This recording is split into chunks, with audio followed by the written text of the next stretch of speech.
Sweet. Was that a Macarena? What was that? I was tongue, clicking. I don't know. Listen. Oh. Don't judge. I love that it's more possible that I just have Macarenas on hand. Listen, ready to go. I don't know your life. It could be. I don't know. Whatever. So, this isn't the Twilight, where we talk about Twilight. Where we talk about the intricacies of world dance and also Twilight. One or the other. It's like we flip a coin before every recording and just let fate decide. So this week we read chapters 3 and 4 of Twilight, which were a fucking doozy, might I say. It's just so pure and great. And by pure and great, I mean literally the worst thing Truly. in the world. Because I warned you last time that, things get wild, but I don't know that I properly clarified for you just how wild. Give me a definition of wild. That, right after the chapter name, she just, explodes. Basically. Truly. Because, I mean, it's phenomenon, right? And so it's that's pretty vague in terms of Bella Swan vague, which is already, a whole different level of things.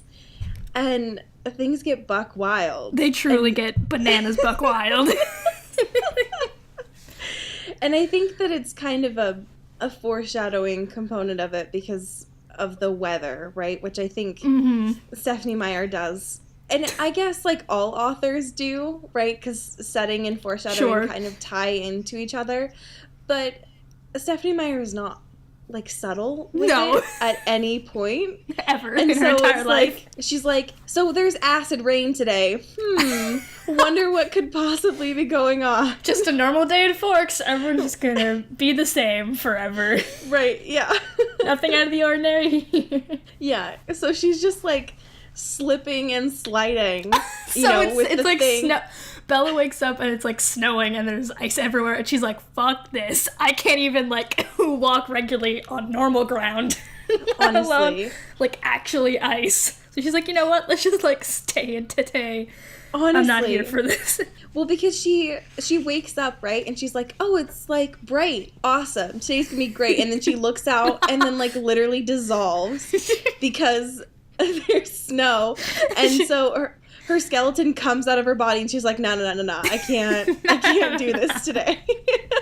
And I mean, for good reason. I think that her body knew that she couldn't do this. At least she's self-aware enough to know that she cannot, even walk on land, let alone, snow or ice or sleet. She's like, you know what? I know my physical limitations. I know myself as a person. This shit is not happening. Right. But alas, somehow, she sort of gets outside the door. She struggles out of bed. I'm just imagining, what her neighbors thought of her, crawling on hands and knees to get to the truck. And then, This scene seems like it's, a year. It's just, from the door to the car, it's just so long. It is. But her actually driving to school is fine. No, because she didn't have enough self-awareness that when she was crawling to the truck, she didn't realize that the truck actually had chains on it. I mean, to be fair, she's never actually driven in snow, so she wouldn't realize. That's but, fair. Obviously, she would have enough intelligence to realize that, you wouldn't be able to just drive easily in, black ice conditions with any sort of vehicle. Nah. But apparently fine. not. She gets out at school and she's like, oh my god, my car has been, ride the whipped. And it's I don't, duh. Okay. You didn't just, say a prayer to the thing and then, it responded. Please don't fuck this up. Oh my god. I'm already a disaster. Just let me have this. It's unreal to me that she has somehow an amazing amount of awareness when it comes to other people and then just zero amount of awareness at the same time. The least amount. Yeah, and I guess it's not really out of character for a 17-year-old, but also I'm a 17-year-old. When you think about the grand scheme of adolescence, we're still lumped in with that age group. And so, I don't know. It's fascinating to me. Honestly, like a character study of Bella Swan, because she is so fascinating and so just an actual dumpster fire. Literally. No idea what's Yeah, but she couldn't actually get into the school because that would be far too simple. No, she has to, like, actually die first. Literally. And I know that we use that hyperbole a lot in this show, but had, like, an inch of difference happened, Bella would have died. This book would not have existed. Yep. And she would have just been, like, a smushed bug on the ground. Because if there's anyone who's more of a dumpster fire than Bella, it's Tyler. Oh my because god. Apparently, he cannot drive to save his life. He's doing, like, wheelies into the parking lot.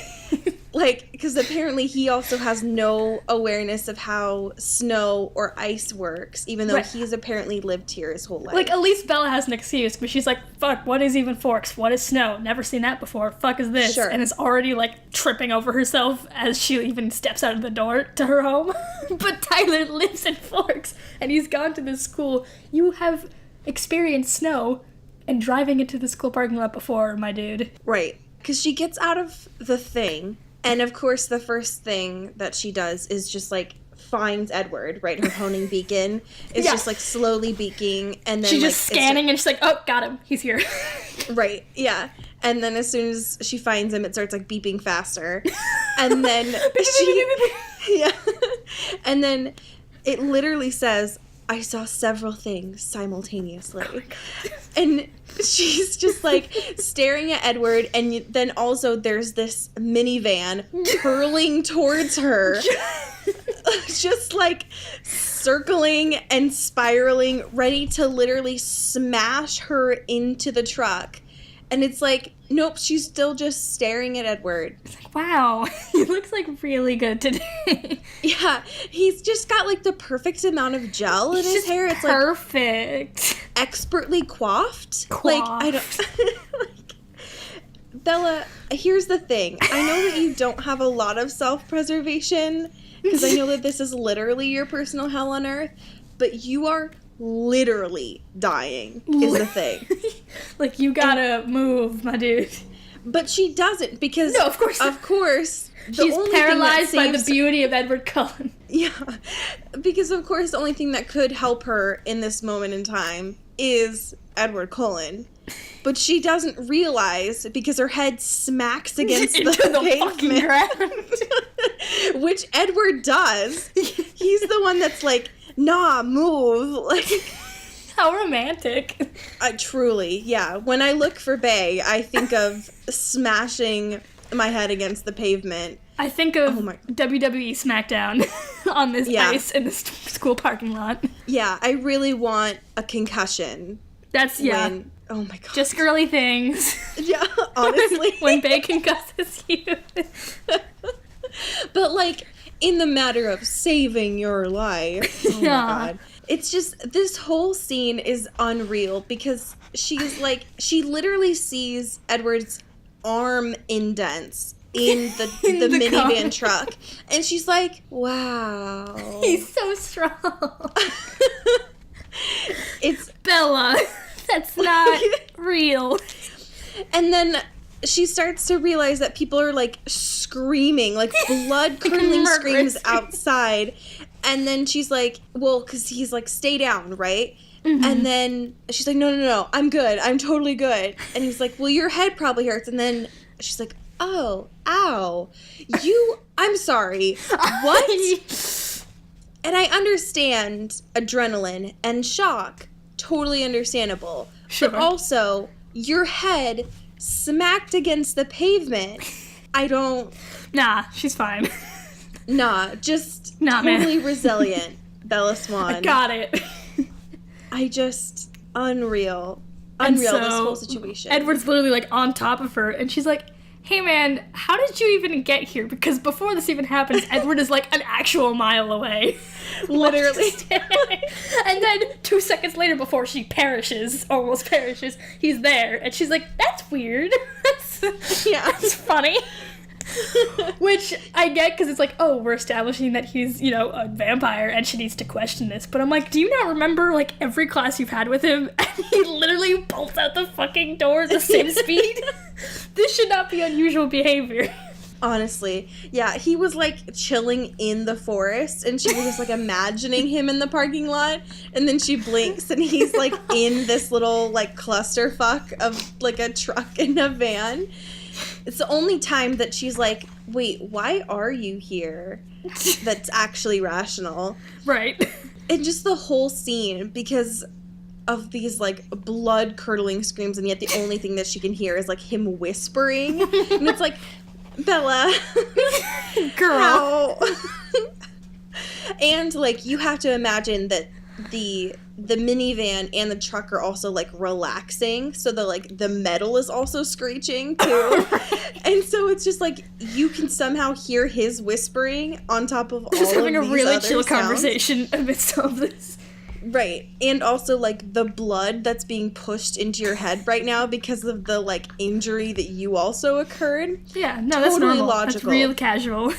Yeah. Seems legit. That sounds like every first date anyone's ever had, so... Yeah, truly relationship goals. Oh my gosh. Yeah, and then just the idea of... Because Charlie, of course, has to appear, right? Once she gets, like, evac'd out of this, like, clusterfuck of metal. Sorry, don't you mean Char-Dad? Oh, sure. Right. My bad. Who, yes. At first, she describes as Chief Swan, which I'm like, homie, you can't. You're not even trying at this point. You can't do that. That's your father. Yeah. Yeah, you mean the one who was, like, half the product of, like, birthing you mean? Like, you mean? The that idea one? of... Yeah, that one. The idea that Bella in this scene calls Edward a traitor for not having to be on a stretcher is literally one of the funniest things I've ever experienced so far in this text. It's absurd. Like, there's a lot of things, especially in this chapter, that Bella has no coherent sense of when talking to Edward, and it's ridiculous. But this is just, like, what do you mean? Right. How dare you not be a gurney like everyone else?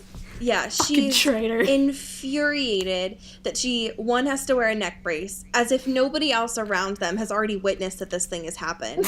And then that he gets to ride in the front of the ambulance. And she is literally fuming while trying, like, while making sure that these, like, ER respondents are not trying to not get sued for doing their literal job. Yep.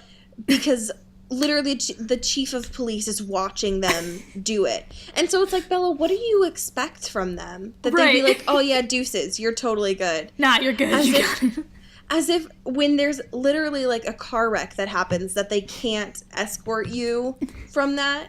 No, Bella, I'm sorry, that's not how that works. And as soon as she gets into the hospital, she's like, nah, I don't need this stupid neck brace anymore. And she takes it off. I'm like, I'm sorry. I didn't think you were a medical professional, Bella Swan. Right. You can't just do that. Yeah, please just go ahead and disregard medical care, Bella.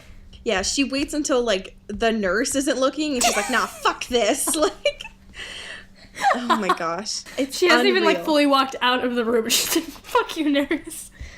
Yeah, as the EMT, like, glares at her. It's like, I did all this work. I tried to make sure that you were safe, and then you completely disregard my care. Okay. I would have loved to be like, you know what, fuck it, die. Whatever. So not on my watch. Amazing, truly. My favorite thing I think about all of this is Edward isn't even trying to hide once he gets into the hospital that something is up with him. Because he's just, like, sitting on Tyler's bed being like, nah, it's totally fine. Everything's chill. Well, Tyler's, like, profusely apologizing about everything that's happened. Oh, yeah, Tyler will never forget about this for the next, like, 70 years. Well, and the fact that, like, we find out that, like, his car is just, like, kaput. So Yeah, him and his parents will never forget that this has happened. But the amazing thing, I think, is, I guess she had to take the neck brace off, because if she hadn't taken the neck brace off, she wouldn't have probably been able to do a slack jaw when Carlisle walked in, because the girl literally says that her mouth dropped open when Carlisle Cullen walked in. So this man can only be described as Draco Malfoy in this text, and I was like, excuse me, what am I reading? He's literally described as Draco Malfoy. Especially, like, with the fatigued thing that she leans onto. Yeah, it's like a carbon copy. Truly. Yeah, it's amazing. So apparently, both Bella and Dad will have to fight over who loves Carlisle the only most. One can win. Right. It's amazing to me that she's not even trying to hide her, like, I have a thing for rich white men thing, like, that she has going on, which is fine. It's just, like, I love that she's like, oh yeah, I'm gonna let this doctor do proper care on me, and then as soon as he's like, nope, no concussion, you're all good to go, everything's all good, she's just, like, narrowing her eyes, like, as if she wants to stay a little bit longer. Are you sure? It's like, Bella, please stop with the mixed messages thing. You should have been out there. Like, it was wild. I almost died. It's literally like the Hamilton thing of, like, we almost died in the trench. Like, it's like, Bella, will you make up your mind, though? What do you mean? Want? Oh, God. And, of course, she's also mad at Edward. It's like, well, is he fine? Right, yeah. And also, apparently, not only did Bella and Edward and Tyler have to go, but the entire school somehow got run over in this fucking thing, and they're all dead, and they're all in the hospital at the same time. Right, yeah. Carly was like, yeah, you're probably the only one at school, and she's like, excuse me, how many car accidents happened in this 20 seconds? Dude, Tyler just went on a fucking rampage and ran over everyone in the parking lot. Why is everyone in a fucking hospital room? Yeah, Tyler mistook the parking lot for bumper cars and just decided to fuck everybody's lives up this morning, is the thing. So yeah, we're all here in the emergency room, actually. It's amazing. Bella is like, yo, Edward, let's fucking go. Let's talk, man. Because you're hiding shit from me. Which... yeah. As Edward is known to do because he's a vampire. Yeah, she decides to duel, and he just wants nothing Fists to do. Out. Right. She's ready. She decides to meet him equally and clenches her fists as well, and he just, like, looks away. A battle that she cannot win. No. She will always be unmatched. And I think my favorite thing about, like, their mock confrontation is the fact that he's like, I saved your life. I don't owe you anything. And she's like, but you promised. And it's like, I'm sorry, you've talked to this boy for all of, 45 minutes? Yep. And you held him to a promise? You pinky promised, Edward. Yeah. You didn't even spit into it. It means nothing. Like, it is very trite and very, like, it doesn't mean anything, but Edward has a way of making it seem so insignificant. Like, right. Because she genuinely is like, hey man, what the fuck? That's wild. Let's talk about this. And he's like, yeah, sure, whatever. And then now, he's like, yeah, what are you talking about? I saved your fucking life. Nothing matters. I don't need to tell you anything. And she's like, wait, but you promised. Right, yeah. What am I supposed to write in my diary now? What am I supposed to dream about, Edward? But alas, that is the first night that she dreams of Edward Cullen. Truly. A prophecy that will only continue for literally the rest of this saga. Thank God. Not only will her waking moments be of Edward, but her sleeping times will be of Edward as well. We just cannot escape it. It's just, good God. And also that last thing in that hospital conversation, that was the most. After, like, he doesn't give her any answer. She's like, why'd you even bother? Which, like, weird question. Yeah. Really weird, and putting someone in a very weird position there about. Yeah. Why'd you even bother saving my life? That is not something that, like, a normal person would ask, like, a normal other human person. Especially, like, right after it happened. Like, in, like, the rawest moment of this event happening. The amazing thing, I guess, is she's already saying that she's consumed by the mystery of Edward. And she's a little bit more obsessed by Edward himself. And it's like, Bella, do you know what you're saying? Girl. Bella, haven't you read enough novels where the main protagonists have said things like this? You've read books. You're smart. You can do so. Oh, Bella, come on. Baby. You know better than this, though, is the thing. But does she? Better than... Does she really? I don't know. I hope so. Oh, gee. I would hope that anybody who's read is as well read as she proclaims herself to be and is as intelligent as she proclaims herself to be would not use those words lightly and not recognize, like, there's a light going off in my head that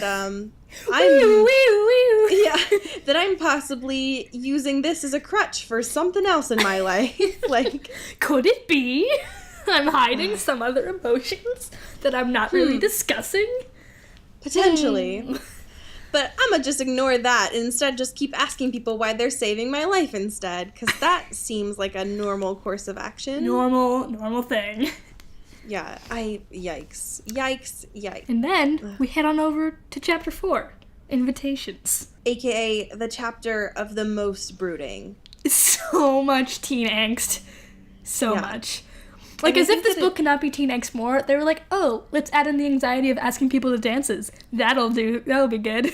Yeah, that will just ramp it up just a little bit more than it needs to. Because, of course, everyone is already all over Bella because she almost died.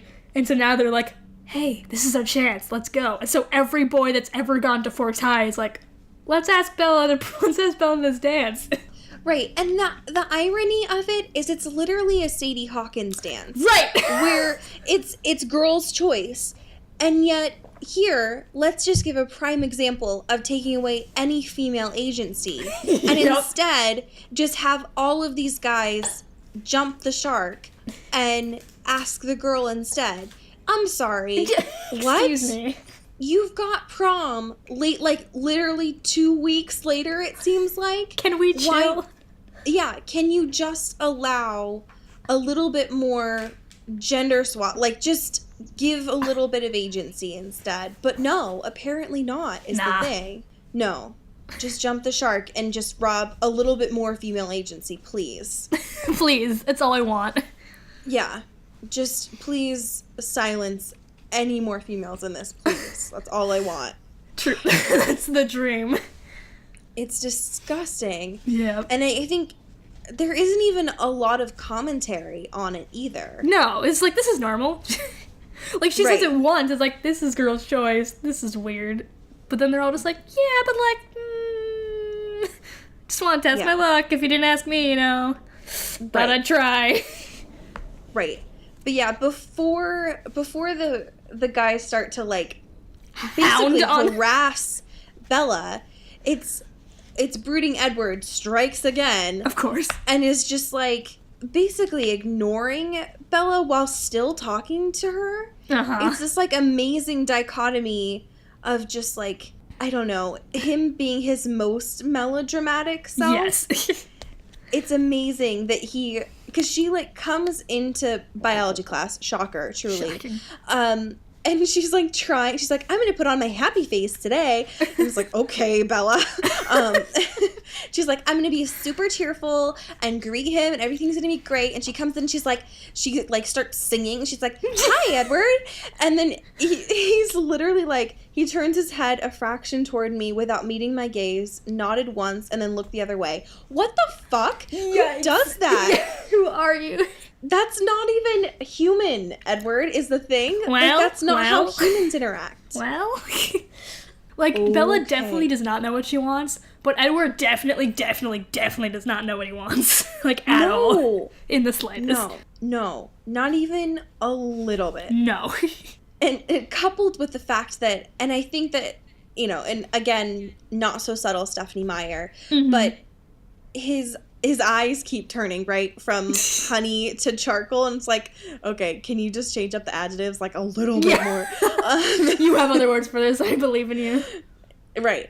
But his eyes keep changing. And again, she's like sort of noticing it, but like also not really. And it's like, shout out to your awareness at all. Yeah, real Belle. Perceptive, Belle. Yeah.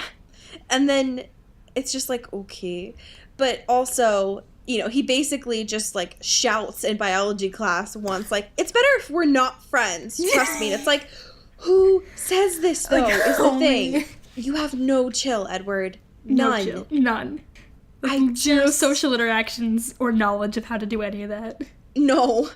No. And it was great because this class started with fucking Mike Newton, like, sitting on the lab table. Like, sitting on this lab table, pining for Bella, being like, hey, I want to make sure that, like, you're not in love with this guy that saved your life because, like, I'm here.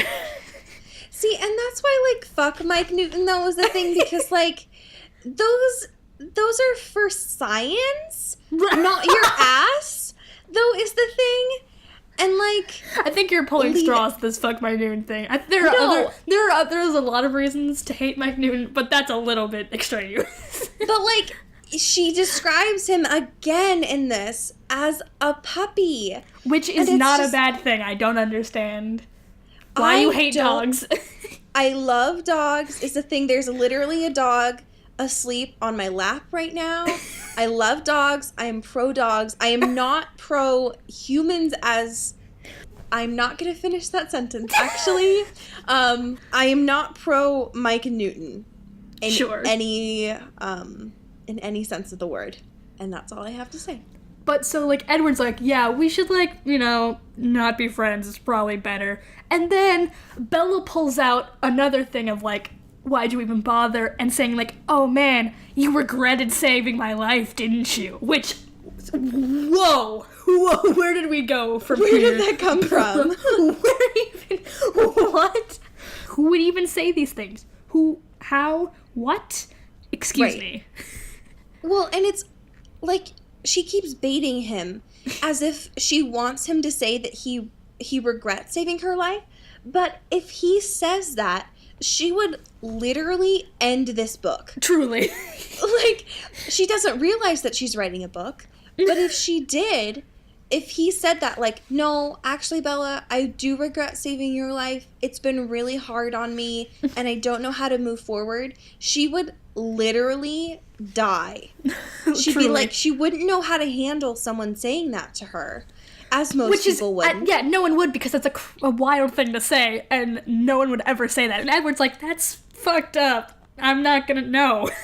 Yeah, he has enough self-awareness to realize that that's not something you would say. But it's like, Bella, what are you projecting in this moment? What are you trying to get out of this interaction that you want him to say something like this to you? Like, do you need to go and chat with the counselor? Like, have you debriefed this traumatic experience that has happened to you? Because that's a normal thing that happens when you've had something traumatic, is that you see some sort of counselor or therapist to kind of debrief this very traumatic experience. And yet, I don't think that that's happened. No. So instead, you're just trying to, like, understand it by asking people if they regret saving your life. Like, that's normal. Seems healthy. Seems chill, you know? Seems real good. I feel like that's also to blame on a lot of quote-unquote young adult stuff because, I mean, obviously mental health and therapists and stuff is heavily stigmatized, etc. Right.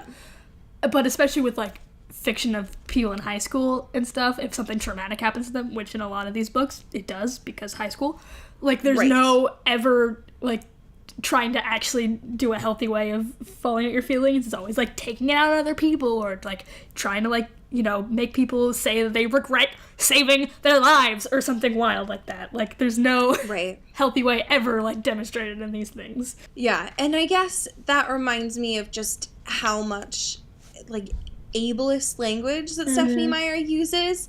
And I used that while crafting an ableist language lesson plan that I'm doing in one of my classes. I used Look at you.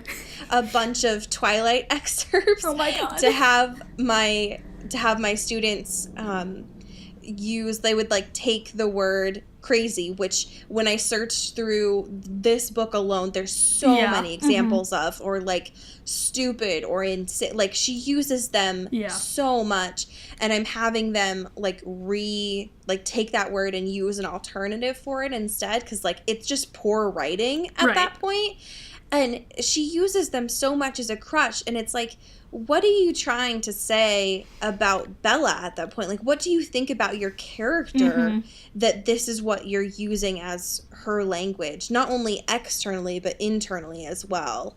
And it's just, it's poor writing, but it's also like almost, I don't know, projecting as well. Yeah, truly. It's just, and I guess that also leads into like the parking lot drama that she has as well, because she's talking about when she walks out to her truck and sees Eric, and she's like, I almost had a stroke when I rounded the corner. It's like, are you sure that's what you meant to say? Yeah.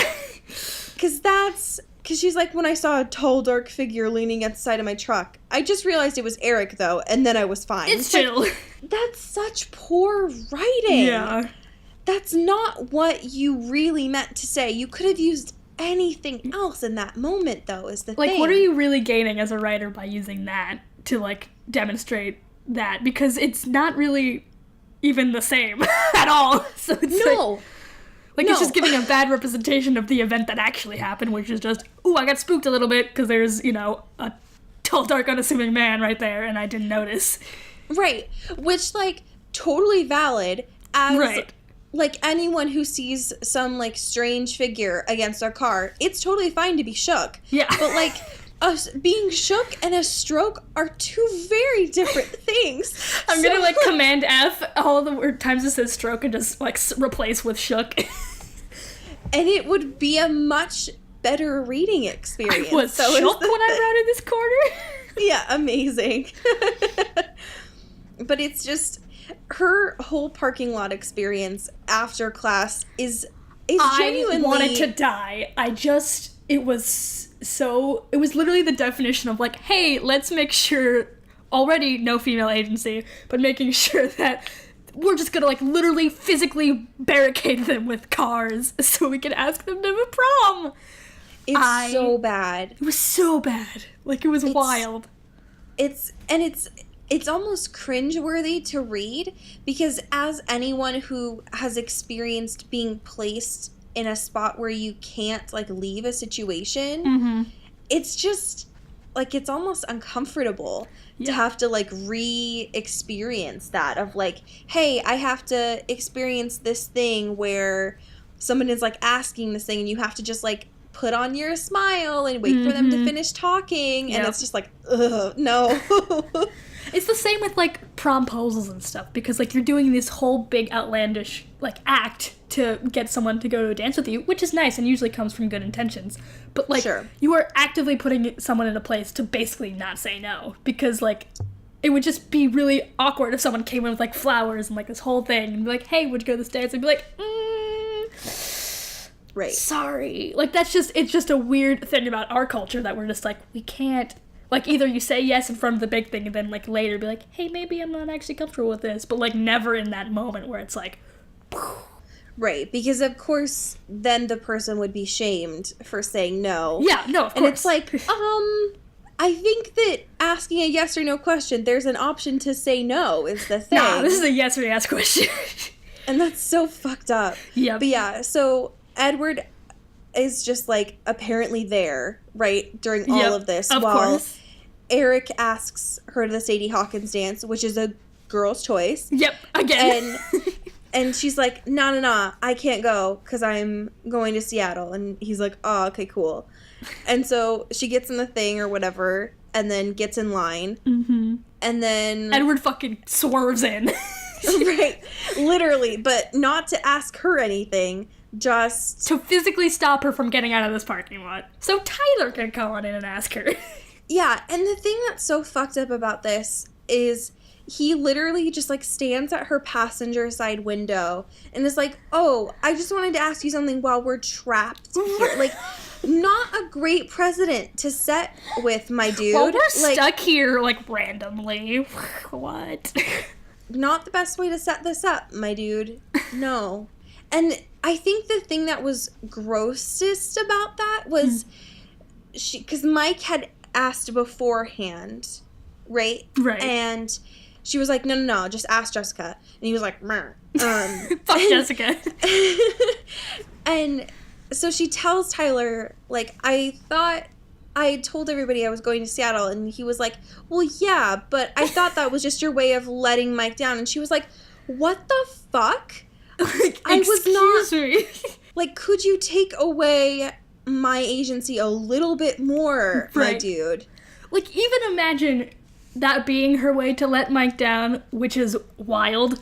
But, like, saying yes to Tyler and then going to the dance with Tyler while he's there. It's like, oh yeah, I'm not going because of this. And also, here I am. Things changed. I'm here with Tyler. Yeah. Especially when there's, 5 people in that school? So, impossible. As if that wouldn't get around by literally the second that Tyler says, like, that they're going together. Because he would leave her window, get back into his car, then start doing wheelies in the parking lot because he hasn't learned his lesson, and then, like, screaming out of his window saying that they're going together. Yep. It's just so gross. Hey, you know that girl, like, I nearly killed? Well. The tables have turned. Fellas? And I think the weirdest thing, I guess, about the whole situation is still that just, like, Edward is in front of her. Yeah, just waiting. Just waiting. And yet that they're the ones who are making eye contact during this whole conversation. Tyler's just, like, speaking into a mirror. Like, he's really not. Like, Tyler is trying to talk to her, but Bella is staring at Edward while he's looking through the rearview mirror. Like, it's a very awkward dynamic it's so she's weird. painting a picture of. Stephanie Meyer, I have a few questions. I need you to storyboard this for me so that I can Can we break this down? Right. And just the idea of Bella's anger management at that thing, because she can tell that apparently just by looking at his eyes that he's laughing. I mean, he could just be laughing, but that's fine. You know, just say it through his eyes.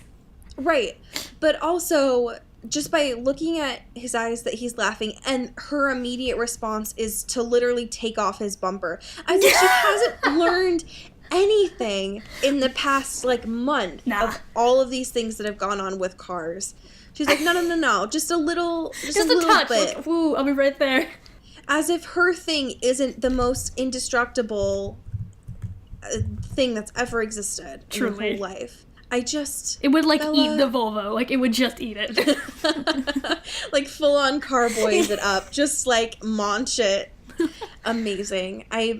Bella, I have a few questions about how you decide to go about things in your life. I don't know that this is the one that's at the top of the list. It's there, though. It's definitely on the list, though. That's what I would say. How did you feel about his invitation, Edward's, to her? It's so, okay. Like, I was playing this whole little game, like, you know what? Edward's just trying to figure out how to be a human. He doesn't know what's going on. He's not manipulative. Right. He's, like, really manipulative, and I'm not here for it.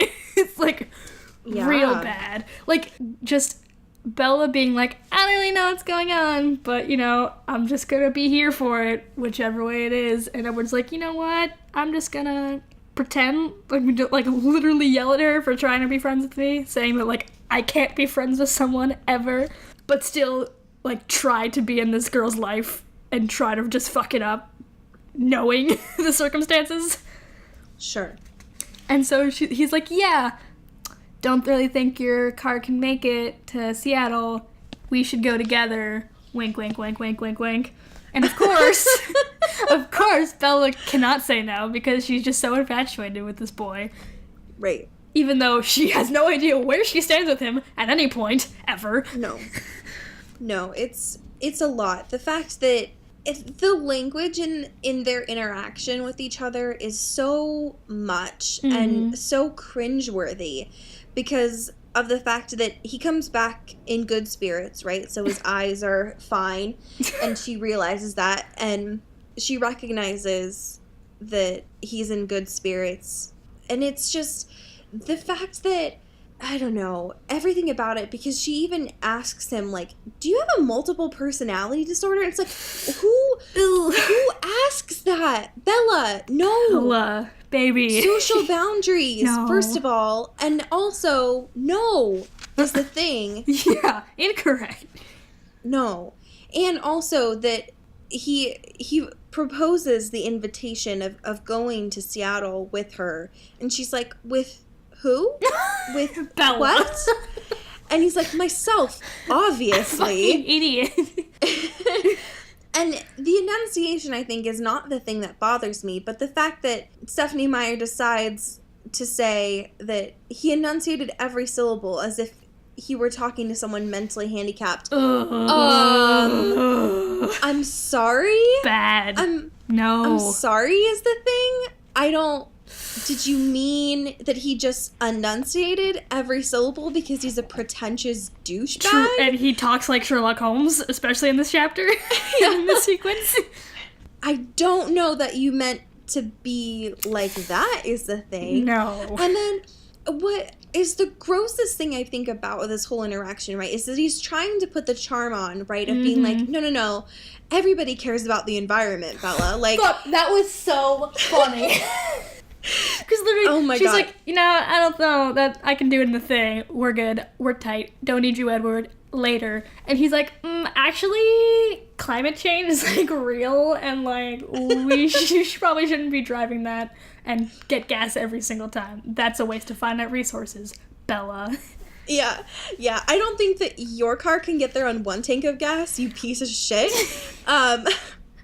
That was a pretty good. This isn't for you. This is for the environment. I don't care. Right, yeah. I don't want to go to Seattle with you. I want to make sure you don't kill our planet. Right. Yeah, that part I thought was pretty good. The problem that I had with it, though, is that, like, he turns and flips a switch real quick because he, like, flips his coif, right? And then he's like, you should really stay away from me, though. I'll see you in class. After, and then it's like, inviting himself out of, like, no reception ever, being like, hey, you know what? We shouldn't be friends, but let me drive you here. Also, I said it'd be better if we weren't friends, but, like, I still want to be friends. But, like, you really should stay away from me. Anyway, see you in class, and also see you on our fucking road trip to Seattle, where we'll spend only time with each other. Right. That's fine. It'd be better if we were enemies. Also, deuces, see you in 5 minutes in class. Also, I took notes for you. Like, wait, what? I don't... The amount of mixed signals is so much. It's the most... It's like a compass that isn't calibrated, so it's just fucking going all over the place. Like, what are you doing? Honestly. And that's why, like, I understand why Bella is confused. It makes sense. Truly. But there's no need for the kind of interactions that they're having, because they're both contributing to the mixed signals. Oh, here. yes, yeah. This is a Yeah. It takes two to tango situation. I learned how to belly dance yesterday, so that was dope as Wow. fuck. You're on your way to being the master of dance. I know. Soon I will be the master of dance. So that was pretty great. If I'm just imagining, because it was a PE lesson plan that we were doing in grad school. I'm just imagining if Bella had that in her PE class, like had to learn how to belly dance, her skeleton would just like run out of her body. Like, Every time she mentions PE, like, there's no need for the PE chapters to even be in there, because it's like 2 sentences, like, I was in PE, it sucked. Later, next, I the thing. It's like, we didn't need that. yeah, the first time that she established that PE sucked, I was like, I got it. I know how this works now. I went to high school. Yeah, I think it was in this one where they were talking about the basketball. Yes, yep, that was the one. Yeah, where they changed the basketball unit, and she's like, well, nobody passed the ball to me, but I still kept falling down a lot. It's like, what? What do you mean? I don't understand. Just like, No, shimmy, literally everyone was passing to each other, and she's just falling over herself in her corner by herself. Just do a jazz square or something. Like, and don't Bella, do are that. you okay? Apparently not. What is with your bones? What is wrong with your body? Why does it hate you so much? I think her inner ear is messed up or something because she just can't stand. No. Oh, God. Honestly, that would explain a lot. Do you know whose inner ear is not messed up, though? Are you gonna do this right now? Are you seriously doing what I think you're doing? Don't fuck up my bit. We need to have more respect for each other's bits. I apologize. This is disgraceful, and you're sending me a lot of mixed signals. Okay, continue your bit. Do your bit. No, it's ruined. Do your bit. No, it's Allie, do your bit. Do you know whose inner ear is not messed up? Whose? It's Earbud Media. I'm glad you got that out. Yeah, this is a train wreck. Oh my god. This is an Earbud Media production. You can follow us on Twitter at Earbud Media and eventually at earbudmedia.net. Fantastic. Yep. Have you changed it, or is it still an egg? Still an egg. I have a bio, but still haven't gotten the picture.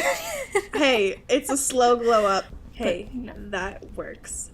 I am amazed every week by how much response we get from our amazing goddess, Maddie.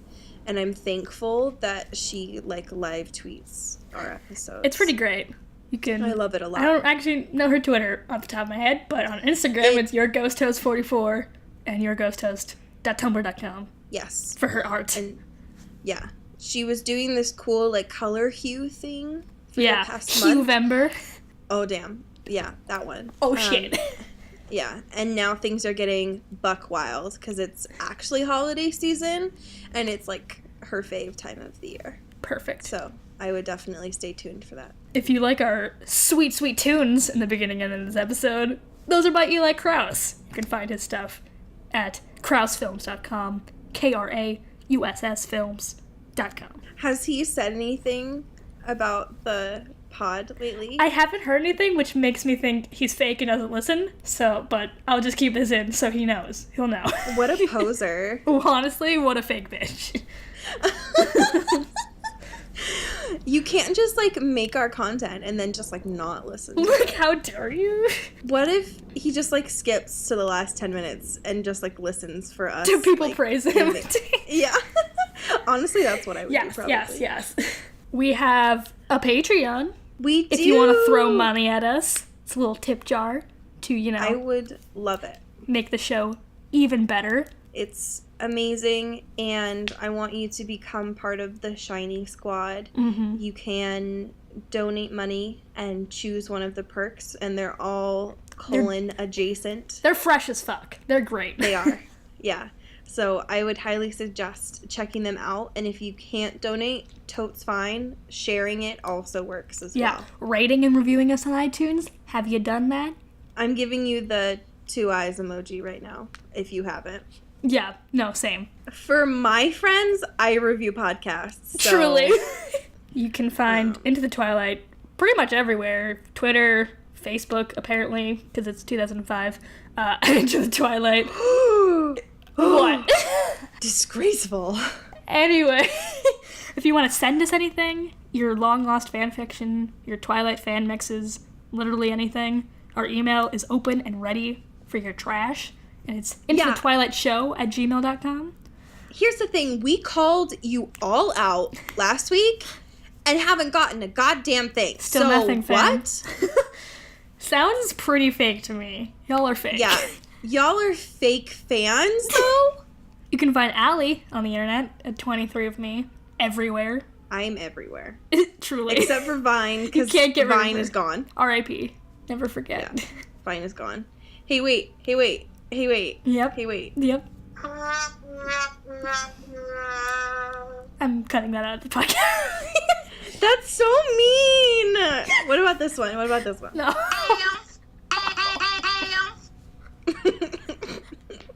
I gotta go.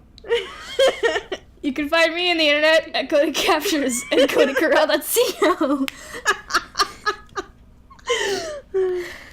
amazing. Next week, 5 and 6, read them. Yeah. Live your dreams. Catch us on the flip side. As we say in Forks. Get bit.